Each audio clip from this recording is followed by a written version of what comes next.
since remember in 1980 the Fed funds rate was 20, and I had a loan outstanding from a bank at 22 and a quarter. 40 years later, the Fed funds rate was 0, and I had a loan outstanding from a bank at 2 and a quarter. So the decline of interest rates by 20 percentage points over that period was a dominant factor in the financial world. I think it was the most important single event in the financial world in the last 50 years.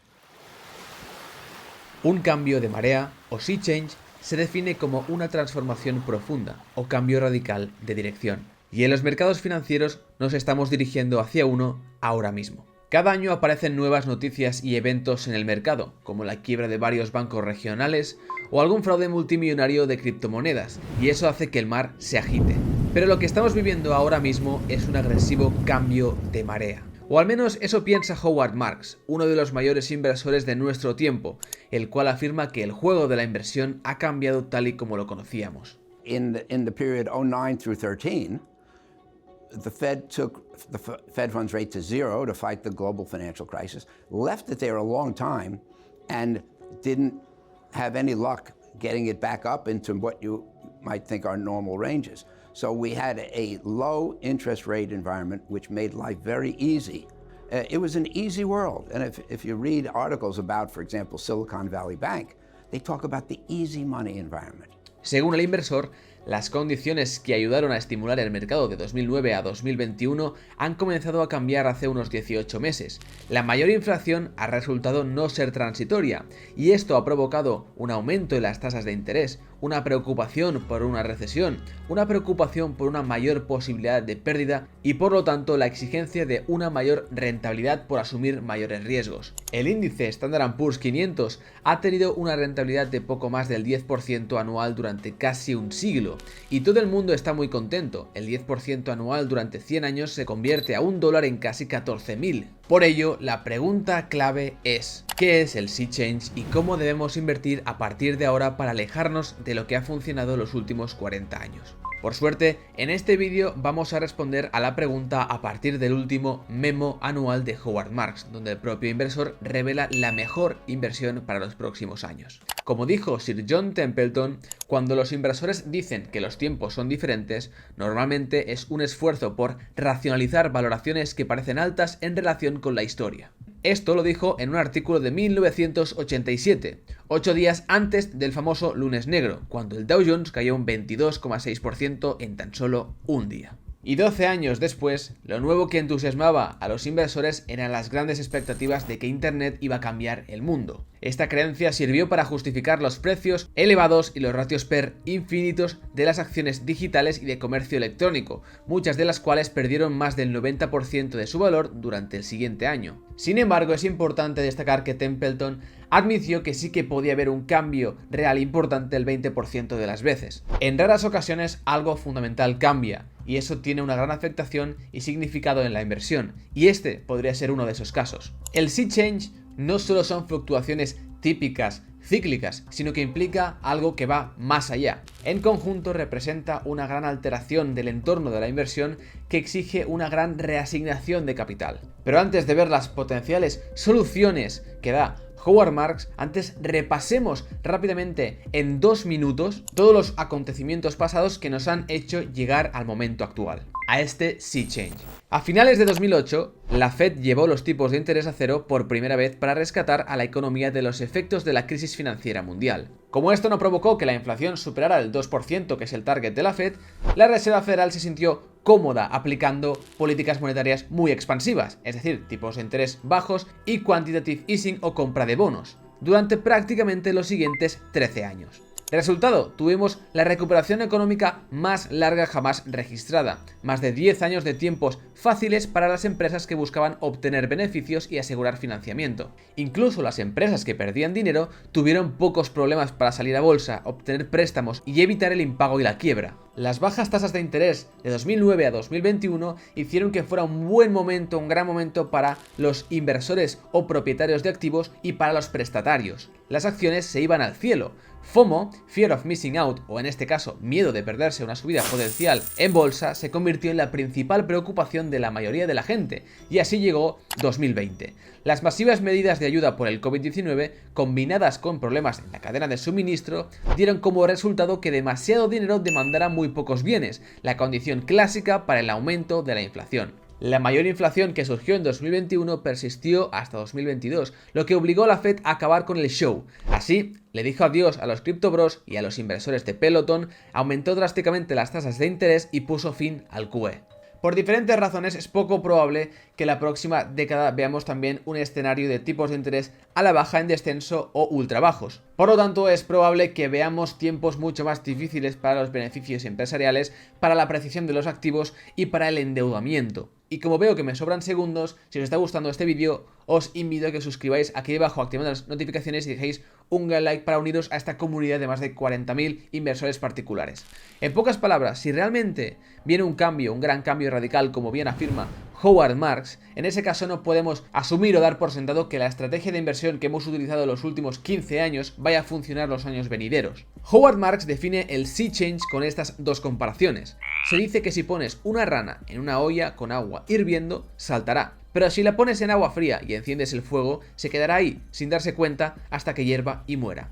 La rana no detecta el peligro, al igual que muchos inversores y muchas personas no han detectado la importancia que han tenido los bajos tipos de interés. En segundo lugar, compara la caída de las tasas de interés durante 40 años con la escalera mecánica plana de un aeropuerto. Si te quedas quieto en la pasarela, te moverás sin esfuerzo, pero si caminas a un ritmo normal, avanzarás rápidamente, quizás sin ser plenamente consciente de por qué. De hecho, si todos caminan por la pasarela, es fácil que pasen desapercibidos y que todos se acostumbren a ese ritmo como el ritmo normal.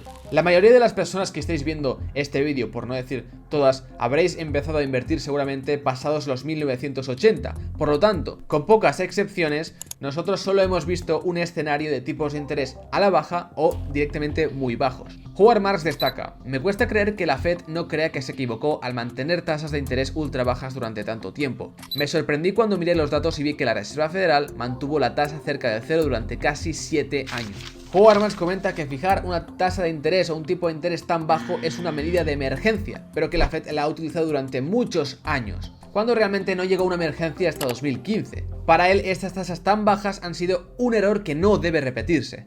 Aunque mucha gente está de acuerdo en que los mercados libres son los que asignan mejor los recursos, hemos estado en un mercado intervenido en las últimas 2 décadas por la propia Reserva Federal, en un periodo de activismo que ha afectado mucho a los mercados y a la economía. Si realmente en los próximos años no vemos tipos de interés tan bajos como los que hemos visto en los últimos 15, realmente la época del dinero fácil se puede haber acabado y estas pueden ser las próximas consecuencias. El crecimiento económico puede ser más lento, los márgenes de beneficio pueden erosionarse, las tasas de impago pueden subir, la apreciación de los activos puede no ser tan confiable, el coste del endeudamiento no tendrá una tendencia a la baja constante, la psicología de los inversores puede no ser tan positiva y es posible que a las empresas no les resulte tan fácil obtener financiación. Howard Marks no está diciendo que las tasas de interés vayan a volver a lo que vimos en la época de los 1980. De hecho, no ve ninguna razón por las cuales las tasas tengan que ser mucho más altas de lo que estamos viendo hoy en día. Pero aún así cree que los tiempos fáciles o el dinero fácil ya ha terminado. Hace 5 años un inversor fue al banco para pedir un préstamo y el banquero le dijo: le daremos 800 millones al 5%.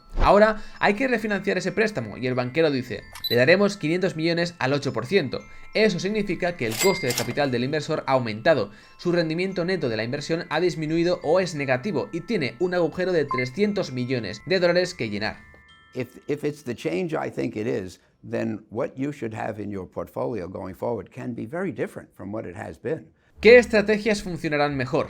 La llegada de los bonos de alto rendimiento o high yield en 1977-1978 fue un cambio de paradigma y mucha gente empezó a tener estrategias de inversión apalancadas con estos instrumentos. Pero es muy importante observar que desde esos años solo ha habido tipos de interés a la baja o muy bajos, es decir, toda la historia que se ha escrito de las inversiones apalancadas han sido en un entorno favorable para estas. Por ejemplo, Howard Marks se atreve a decir que casi el 100% del capital para inversiones de capital privado se ha puesto a trabajar desde que las tasas de interés comenzaron a bajar en 1980 y esto ha ido a más y a más y a más.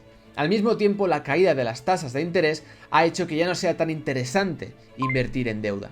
Los inversores ansiosos se han querido alejar de unos bonos seguros a largo plazo como el bono a 30 años estadounidense por falta de retorno, aun ser el activo más seguro en teoría. Los inversores en este entorno se beneficiaron de la propiedad de activos como acciones y hemos visto años muy buenos en bolsa, pero ¿qué está ocurriendo? Pues que muchos están sobrevalorando sus capacidades, su sabiduría, sus habilidades en la inversión y en su estrategia.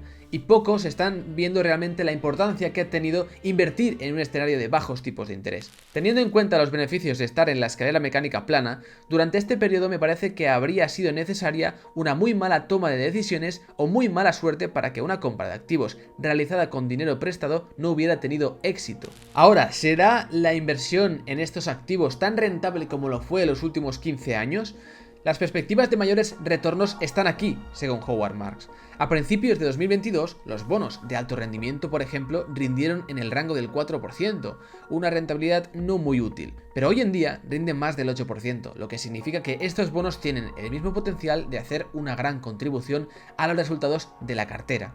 Lo mismo ocurre en general en todo el espectro de crédito sin grado de inversión, en todo el espectro de crédito. Su pensamiento sobre el cambio radical se materializó principalmente mientras visitaba a clientes en octubre y noviembre. Cuando Howard Marks llegó a su casa, escribió su famoso memorándum anual que estamos resumiendo en este vídeo, y en la reunión de diciembre de un comité de inversiones sin fines de lucro dijo lo siguiente: vended las acciones grandes, las pequeñas, las de valor, las de crecimiento, las estadounidenses y las extranjeras. Vended el capital privado junto al capital público, los bienes raíces, los hedge funds y el capital de riesgo.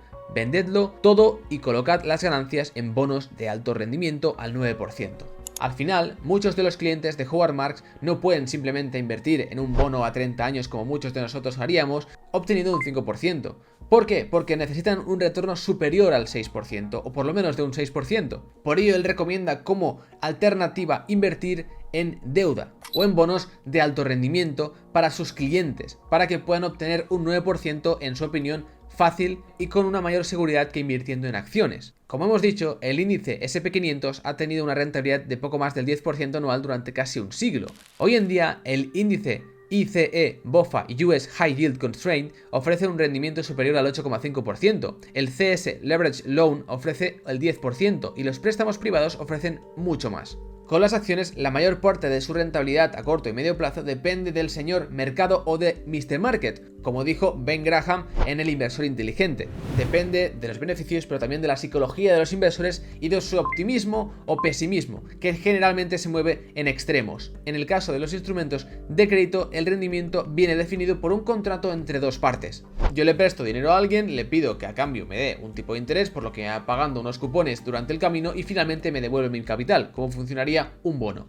Loans on credit instruments, returns on credit instruments are much safer than equity. Equity just gets the residual. After everybody gets paid, they get what's left. Credit gets paid early in the process, and if people don't pay you, you get the company because they go bankrupt.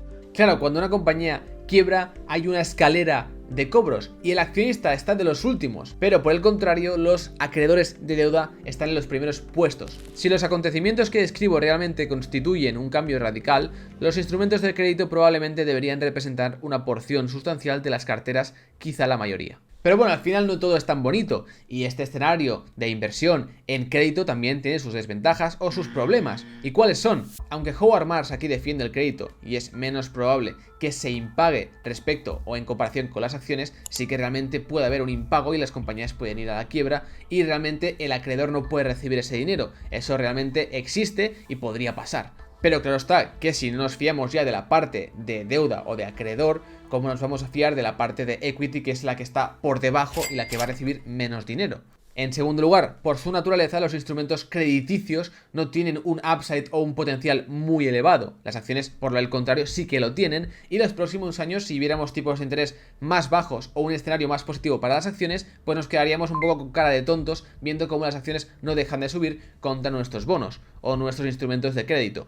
En tercer lugar, los bonos y los préstamos también están sujetos a fluctuaciones del precio, que esto poca gente lo sabe, y es que cuando yo compro un bono que cotiza en el mercado y aunque sea a 10 años y me paga un 5% anual, ese bono al cotizar al mercado y habiendo unos cambios de tipos de interés, el bono fluctúa al alza y a la baja. Por lo tanto, podría pasar o podríamos vernos en un escenario en el que vendiéramos nuestro instrumento crediticio en pérdidas. Si nos viéramos envueltos en un periodo débil o de recesión o cualquier cosa. Si no vendiéramos ese producto, esto no se daría. En cuarto lugar, estamos viendo los rendimientos en términos nominales, es decir, contando la inflación. Pero ahora imaginemos que la inflación se mantiene elevada o mucho más elevada de lo que estamos viendo hoy en día. En ese caso, un retorno de a lo mejor 7, 8, 9% no sería tan atractivo porque una inflación elevada no nos permitiría tener unos tipos de interés reales, es decir, descontando la inflación, atractivos o simplemente positivos, ya que recordemos que en los últimos años hemos visto tipos de interés reales negativos. Finalmente, lo que todos habréis pensado ya, y es que si los tipos de interés finalmente acaban bajando, pues aquí las acciones lo harían